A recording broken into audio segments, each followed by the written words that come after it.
Hi, everyone. Welcome to Health by Heather Hirsch. This is a super special episode today. It doesn't have a title yet, but I have my mentor, my fellowship director, Dr. Holly Thacker, with me today, as well as two of her fellows joining us.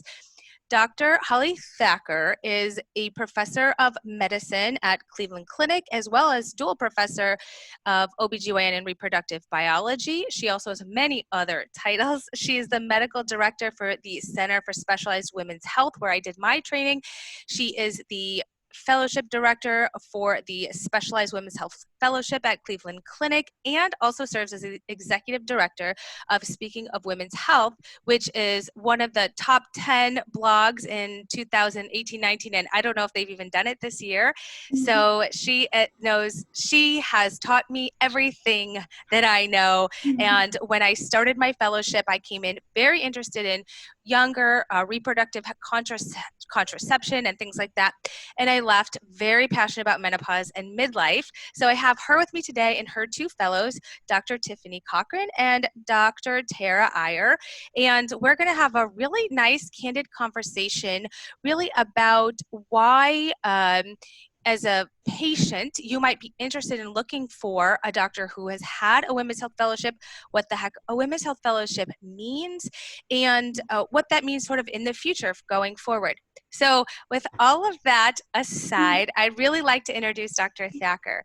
And when I did my fellowship between 2014 and 2016, and I got to hear many of the stories of before I was ever there, but one of the stories I had always heard was how she started one of the very first, if not the first, but one of the very first women's health fellowships. So I'm going to turn it over to you, Dr. Thacker, to tell us really how you became the fellowship director, the medical director of all things menopause in Cleveland. Well, thank you, Dr. Hirsch. It's such a pleasure to be on your wildly successful podcast. And I remember when you told me you were starting the podcast, because I used to get on you sometimes for spelling words in the medical record, which is pretty onerous, all that typing we have to do. And you told me I don't have to type anything for the podcast. So it's just so wonderful to be here. And I came to the Cleveland Clinic several decades ago because I was going to be a cardiologist and I didn't want to move my husband for fellowship. And, we're a big heart center. And during my training, I got very interested in the gender-specific differences in women's health and the manifestations of illness. And I did a rotation in menopausal women, menopausal medicine with the gynecologist, and they took me under their wing and took me into the OR. And I then joined the staff and decided to do my own self-designed fellowship as I was a junior staff member. And it really irked me that in Harrison's textbook of medicine, there was like one little paragraph about menopause. And you just see so many women at the peak of their life, and they've raised their children. It's time to kind of enjoy their life. And they were like wilting flowers. And it just didn't seem right. And you just see such spikes in so many chronic diseases. And this total bifurcation of care where OBGYNs are great with bikini medicine and reproductive medicine and deliveries and surgeries. But then you have medically trained people all totally on the male model, and women aren't small men. And it just seemed like such a gap that I had the luxury to just be innovative, do my own training, and then word kind of caught around. People would come from other states to train with me because they had heard that I did things, and I'm like, I need a space and a place for them. And after I had my third son, my practice was so busy, people wanted training. I'm like, I needed to train partners. So I started the fellowship in 1997, right after I had my third son. I think I was just a couple days postpartum. I couldn't even sit down for the meeting I had to go into with my son to talk about whether, it was really hard. I think I had a UTI as well. I had to change his diaper and nurse him. I got this room full of men. But I'm like, okay, I guess I'm going to do this, right? How else am I going to do it? You got to do everything. And the discussion was, well, do you have a one-year fellowship to train people who know how to do clinical procedures and go out and practice, or a 2-year fellowship to really develop leaders, academic, physician, clinician leaders? So I decided to do the 2-year path, even though that is a lot of time for people with a lot of debt who've already spent a lot of time in training. But I thought there's such a need for women patients to have someone who has expertise in several different fields, as well as someone to be able to help teach the next generation. And I think you can make such an impact on not just longevity of life and quality of life, but also financial functioning. I mean, women who don't have their midlife symptoms treated fall off the work ladder, and that's really critical. So I started the fellowship because I wanted some partners, and I actually, several of the trained former graduates actually are on staff here at the clinic, and importantly, they've gone on around the country to prestigious places like you have to Harvard, and really kind of taken the ball and really expanded opportunities for care for women. So it's very exciting. And since I never had any daughters, I feel like I have a lot of daughters. I hear there might be another family member on the way. Is that true? Well, actually, the first, yes, female Thacker, actually, a baby girl is coming. I'm having a pink party soon, inviting the fellows and a lot of the people here. So it's going to be so exciting. My nurses are all, they've just decided she will take over the Center for Specialized Women's Health. The only problem is that means I have to work a lot longer than I plan to. That is so exciting. I'm sure Papa Thacker is thrilled. Yeah. And well, sir, it's Mimi and sir. Oh, okay. I'm a Mimi, not a grandmother. No, sir. Okay. Sir. That's very important to clarify before the birth of the child as well. Yes. So I see that you have done that. Dr. Thacker, you really you hit on a word that really stuck with me when I was in training, because I absorbed everything you told me, including my bad spelling, but to be innovative. And I have never forgotten that. And I think that I really took it and ran with it. And I keep trying to run as fast as I can be allowed to in this culture. But that's really been in such an inspiration. And, you started your career on innovation, and I'm happy to say, hopefully, I think we're continuing your legacy, even though you're still doing so many innovative projects. And to touch upon, especially you said the economic downfalls, which is a lot of work done by Phil Sorrell, and the economic downfalls when our women are underserved in menopause and midlife. So I wanted to ask you a little bit more specifically, what do doctors who specialize in women's health training provide to patients that their doctors who may have done some rotations or reading on women's health cannot provide to the same level? Well, I think because you have breadth and depth of training in both medicine and OBGYN and hormones, as well as the unique defense of a woman, which has so many different influences, as well as understanding the differences in pharmacology and diagnostic studies, and also manifestations of common diseases in women, that when women hit midlife, and certainly if it's pretty easy and there's not many issues and they're healthy, then certainly a lot of family doctors and OBGYNs can take care of those women. But for women with serious diseases or really refractory symptoms, or have cancer or blood clots or cardiovascular disease, or have a lot of competing medical conditions, or have worsening psychological and physical functioning because of the midlife symptoms, I think if you could expertly assess their risk for breast cancer and heart disease and sexual function and bladder function and exercise and metabolic indices, that you can really get that woman early on a good track, and chances are she's going to live longer and have much better functioning. And by intervening in that time, you're helping her primary care doctor, or you're helping her gynecologist, or maybe she's got other endocrine diseases, and our endocrinologists are expert at every single hormone except the sex hormones. Or increasingly, with our expanding genomic medicine, we're identifying more and more women at risk for various cancer syndromes, which many times, affect the bikini and the hormonal areas both. And so to have someone who can help guide and manage during those times, difficult perimenopause, sexual dysfunction, where a lot of physicians just don't feel comfortable in assessing that, and they might go to an excellent sex therapist, but someone who's not trained to actually do an examination or deal with the pelvic floor. And so there's a lot of conditions, things like, say, urinary incontinence. Not everybody wants mesh or surgery or an interstim or expensive medicines with side effects. And so to be able to see where those gaps are and train colleagues to train nurse practitioners and physician assistants and to give lectures and to get these women on a good track so that they can function at a high level and you can continue your consultative services, I think is a big need and is definitely underserved. I was just going to ask you that next question, but I think you said that to sort of summarize, that intervening at that critical point with a lens from both medicine and OBGYN or gynecology is crucial in preventative, and if it goes beyond that, secondary prevention. But I think that you're absolutely right. Having this both dual perspective, especially in an area like the sex hormones that isn't really taught in either GYN residencies, endocrine fellowships, to the degree that a specialized women's health doctor gets all that experience. And there's also an art to this, right? There's an art to women's health.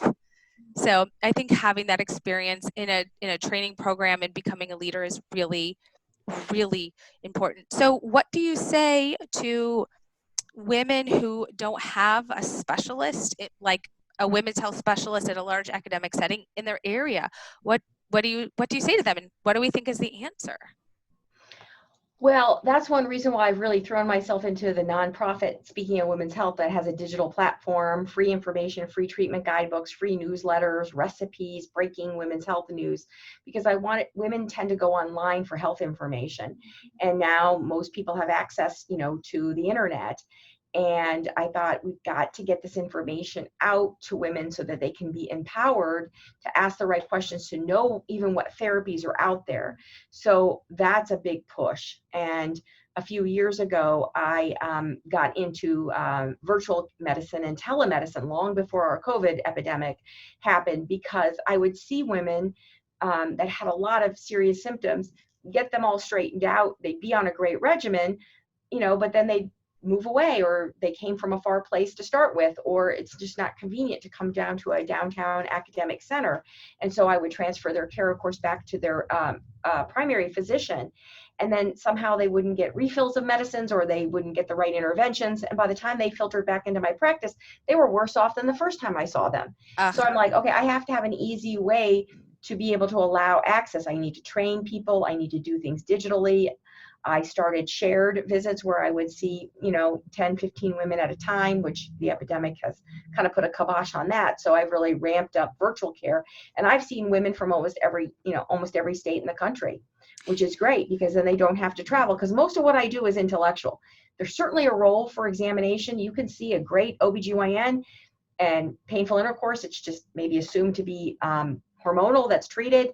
But then they miss lichen sclerosis or muscle spasms or some other condition that can be treated. So there's certainly a role for a good examination. But a lot of what we do really truly is intellectual. I agree wholeheartedly that this is a specialty where telemedicine does fit nicely. And there's two barriers, though, that I have seen. One, my institution won't allow me to go across state lines, and that's not against my institution. That has to do with policies that are probably protecting us actually as physicians and protecting patients. And until I think we adapt a more, United States policy where we can see people in different states without having to have different state licenses, I don't know if that's in the cards or not, as opposed to just getting, different state licenses for where the majority of your patients come from. But that's one barrier, as well as, what was the other barrier? Hold on, I'm going to cut this out. What's my other barrier? Barrier. Oh gosh, I can't even remember. Well, I think that one issue is that women, when you see someone who's highly trained, who's a physician, and a lot of times women might pick out a female physician because they might feel more comfortable with a woman, that they assume that because you're a woman that you understand female problems.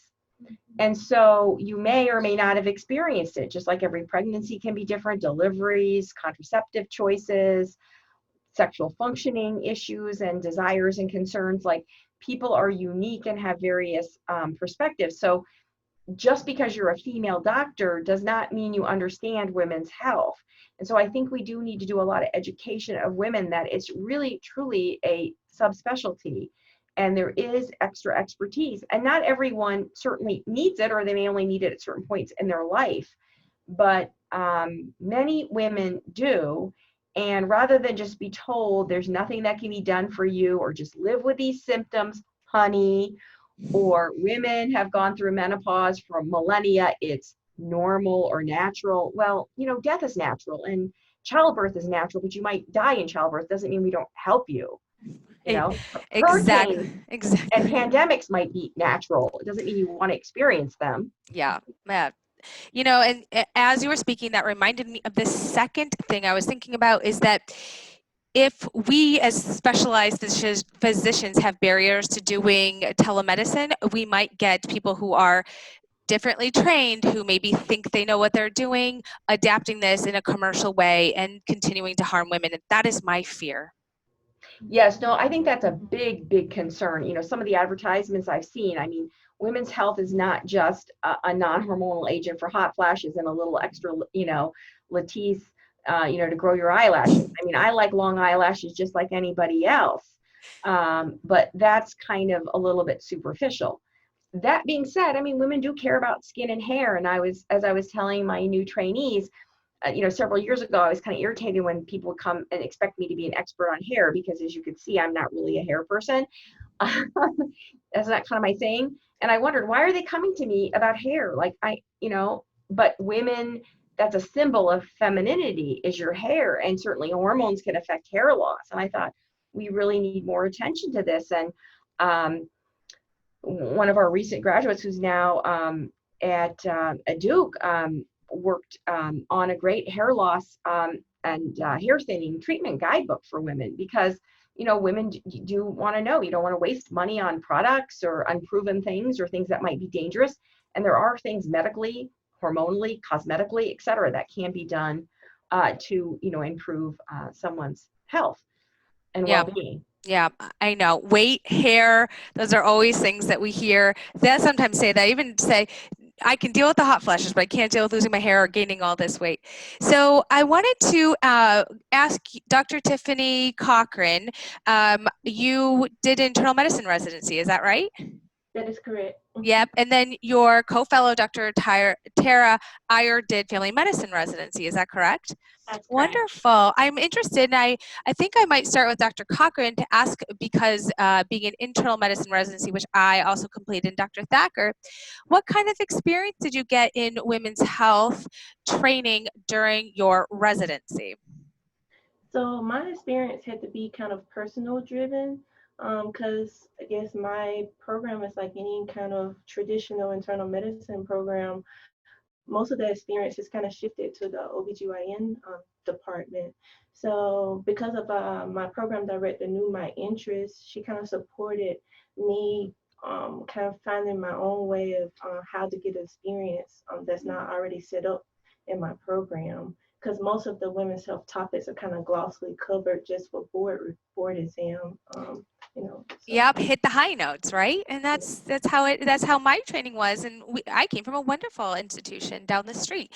How did you find the Women's Health Fellowship at Cleveland Clinic that you're in now? I found it one night when I was on call thinking about doing an oncology fellowship, and realized that this was right for me. But it astounded me, someone who was a women's studies major and then went to OBGYN.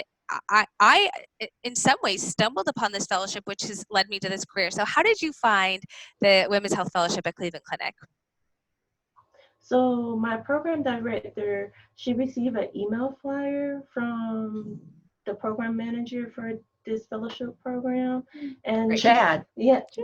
Chad. Great. Knew my interest and sent it directly to me. She knew I was looking for fellowship programs. And at that time, the ones I had found was through more of kind of a public health kind of route. And I was looking for something that kind of tied in research and clinical experience. And so when I read the flyer, it kind of made everything I was looking for a fellowship program. So. Wonderful. We need outreach, and it's when especially residents are bombarded with many choices and have so much inpatient experience, it's nice to be able to reach people before they make the decision to do hospital medicine or et cetera. So we're so glad that you applied and you're here. And Dr. Tara Iyer, tell us, you come from family medicine. Mm-hmm. So what was your experience in women's health as a family medicine resident?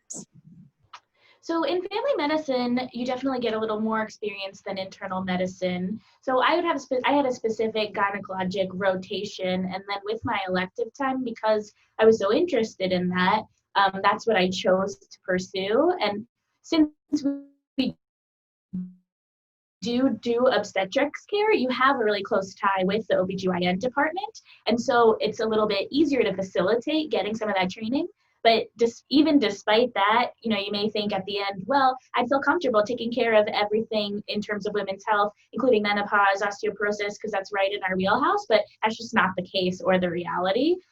There's a lot of even your mentors and attendings, both in the OB-GYN department and in family medicine, and I feel like who just don't have the specific training and grasp on that to be able to relay that information to you.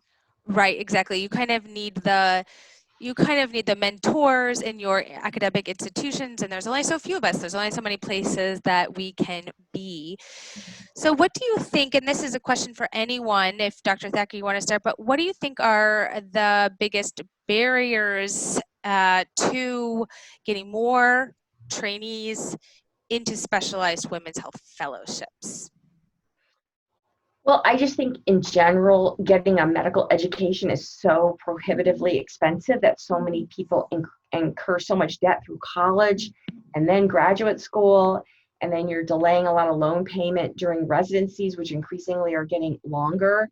And so, there's only so much time in your lifespan. And for females, which, certainly anyone can apply, including, men who are interested in women's health. But females who may want to have a family, I mean, that's one thing that I always talk to my fellows about personally, even though I guess technically you're not allowed to do that. But, you need advice because you really have a limited time for childbearing. And certainly people don't have to have babies, and you can be happy and have a great life and a great career. But there is a very, very specific window. And you may look and feel young, but those ovaries are getting older every day. So, time and money are always the biggest obstacles, I think, for everybody in any kind of field. And so I think that if you have that passion and you want that extra expertise, that seems to be what drives women. And I think that a lot of women are very good at multitasking. We have bigger corpus callosums than men. And, I think there's a lot of different things I've had fellows who have 3 children at home or have a husband that's away at another place. I've had fellows that have actually left their newborn child to travel here because they wanted, and just to travel back on the weekends. I've had, fellows that were so passionate about women's health, they left their fiance and their family to come for 2 years. Some were lucky like you that had your beau across the street who then, proposed to you in the big Progressive Field Indian Stadium. And then you had one of our patients bring you as a gift a wedding dress that perfectly fit you.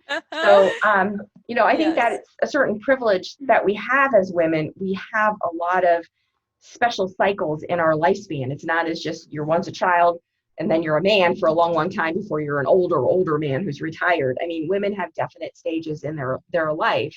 And I think that many times can help us, build a really great relationship with our patients who kind of feel more of that kinship.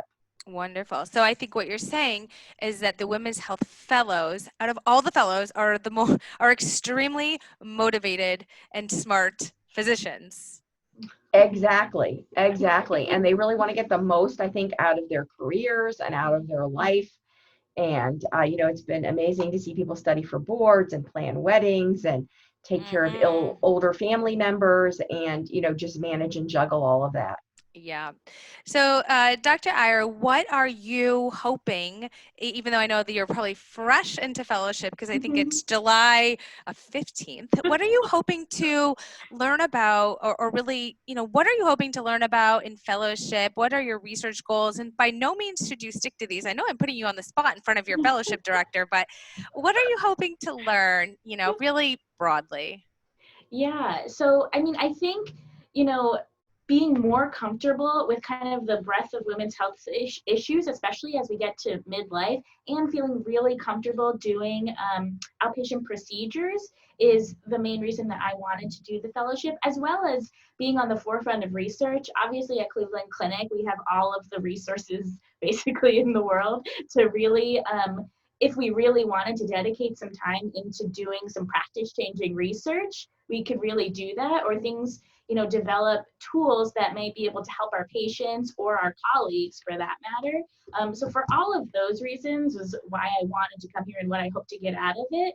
Specifically, I think you come in, just like you said, you came in interested in contraception and ended up being super passionate about midlife women's health issues.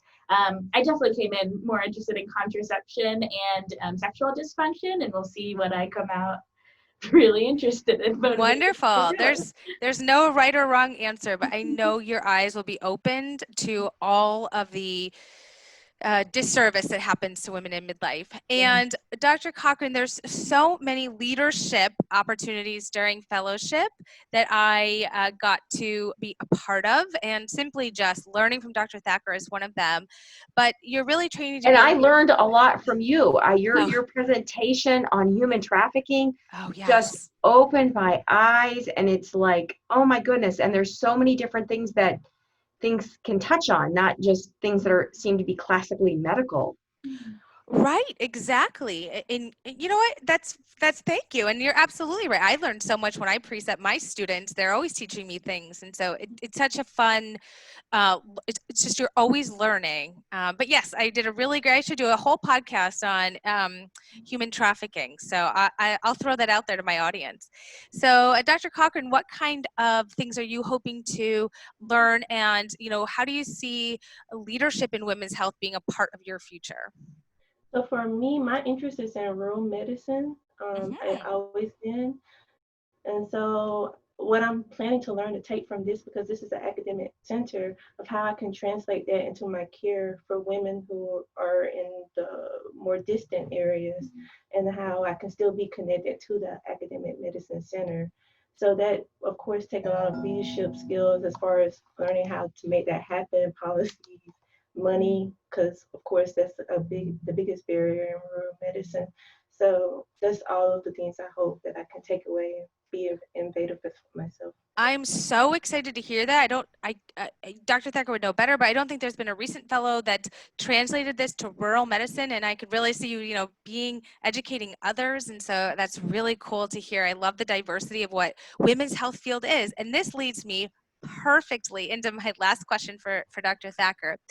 How do you think that specialized women's health translates to other fields? So for example, if you're a psychiatry resident, or you're a med-peds resident, or you're a neurosurgeon resident, how do you think that having a specialized women's health or women's health in general fits into different niches besides for just bikini medicine, OBGYN, and separate from what specialty fields that we have done and specialty fellowships we've done?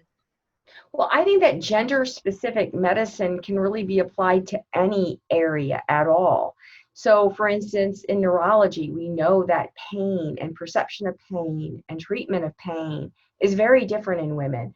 Seizure thresholds, are affected by hormones. So, some women who have neurologic problems, brain tumors, seizures, sometimes it's associated with changes in their cycle. So, I really think that virtually any field of study can be sex and gender based from an academic standpoint. One point that I'd like to make is I have seen fellows go in so many different exciting directions, from really becoming experts in obesity medicine in women to being very much osteoporosis gurus, to doing direct primary care with a focus on women's health and concierge, trying to get out of the electronic medical record insurance, all these middlemen interfering with the doctor-patient relationship. I have just seen, a great time for professional growth and contributions to society, not just in the standard medical interaction. So I think that's what's very exciting. And one thing that I try to help also impart to my trainees is that women's health is a contact sport, okay? And so, it crosses a lot of different boundaries, and you kind of have to be ready to be tough and to kind of understand both team sports and also individual effort in individual sports. And I think that being able to raise money for causes such as education and research is very critical in learning how to ask for money for programs, because I had to ask and write for grants and ask patients and philanthropists for money in order to build out a center and build out programs, have monies available for trainees in order to build an electronic digital, platform and in-person events as well, to reach women. And so I don't think sometimes women are as comfortable asking for money, and, no money, no mission. And we know women really kind of control the purse strings, right? Well, interestingly, actually, in a lot of things, women make a lot of decisions in terms of health, that's for sure. But in terms of financial giving, a lot of times, even if the woman's the one making the money, a lot of times it might be a male in her family, husband, father, brother, uncle, that might actually direct that. And interesting. So yeah. I do, like, even if you just look at donations, women's colleges versus the couple male colleges, in terms of how active the philanthropy is. So I do think there's a big role for self-funding research, self-funding health outreach and education. And so, I'm very, very grateful to my donors. I'm very grateful to the founder of Speaking of Women's Health, who gifted me the intellectual property and monies in order to continue education of all, not just physicians, which is very important. You're kind of the head of the team, but nurses, allied health, patients themselves, and all the allied caregivers. Like, we have great women physical therapists we work with, and financial health is important too, and that affects your medical health and your social comfort level and safety levels. There's so many things that just expand upon your health and well-being. And our mission is to be strong, be healthy, and be in charge. Yeah, I was so excited when I got to do my first blog post on Speaking of Women's Health. So I know your fellows will hopefully be doing some guest blogging as well. If you're not already signed up for the Speaking of Women's Health newsletter, I'm going to link their website below, and you want to go ahead and subscribe, because these are packed fun emails with a lot of serious updates, but also, recipes and and just a lot of information there. So we will definitely link that below.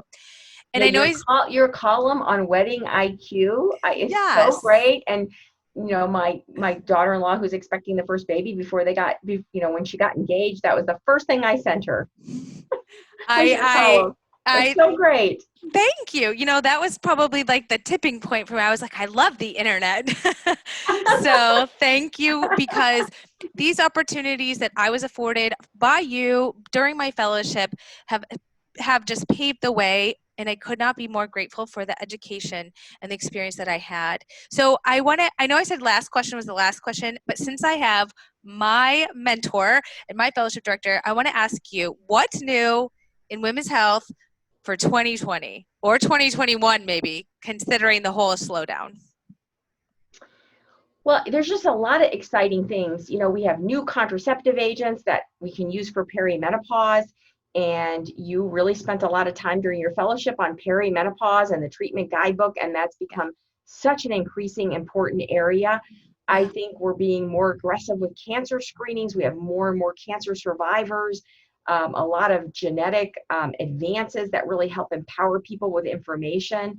I'm really excited about a drug that's in phase 3 studies, fazolazant, which resets the thermostat in the brain because not everybody can or wants to take hormones. I think that's going to be just a huge advance. I really do think that the one of the benefits of the pandemic is that people are turning to online resources. So we need good information, just like your podcast and like my nonprofit website. And I do think that we're going to expand in telemedicine. And I think women's health specialists need to be leaders in that, because it might just be easy to get in that space and say that you can take care of women's problems. So I think the future is really bright, and I'm just so proud of you. Thanks. I know you always taught me about women's health being a contact sport, and it is definitely true.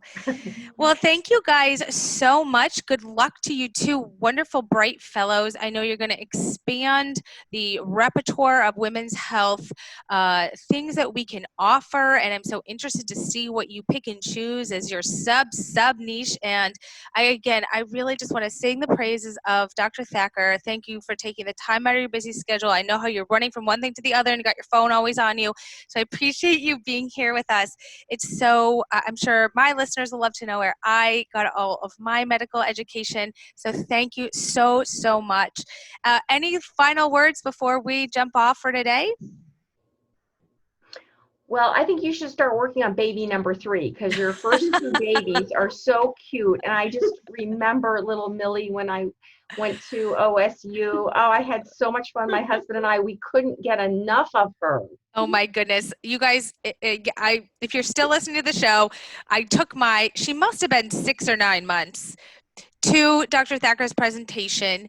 Dr. Thacker took her around into the lunch meeting with their speaker and was just sitting there with my daughter on her lap, and it was just such a fun experience. So she was so delicate, drinking that water so nicely. And oh, I love the pictures of your children on Instagram. They're just so adorable. Well, if your granddaughter becomes, maybe DeMille and my daughter and your granddaughter can work together, because my doctor now always says she wants to be a doctor. And so maybe we've got some 3rd generation women's health doctors in the pipeline. So yeah. The only other problem is she says she will only have a brother. She will not have a sister. So I don't know how that's going to work out. She's the queen. She's the queen. She's very bright. Thank you guys again, and thank you everyone for listening to Women's Health by Heather Hirsch. Please leave a comment, a review, or star if this was helpful, if you found this helpful. That helps more women see this podcast, and it helps it rank in the algorithm so more women can see it. All the information for my website, my Instagram, and Twitter will be linked below, as well as that of Dr. Thacker and her fellows and Speaking of Women's Health. Thanks you guys so much. Have a wonderful day or evening. Bye. Thank you. Bye.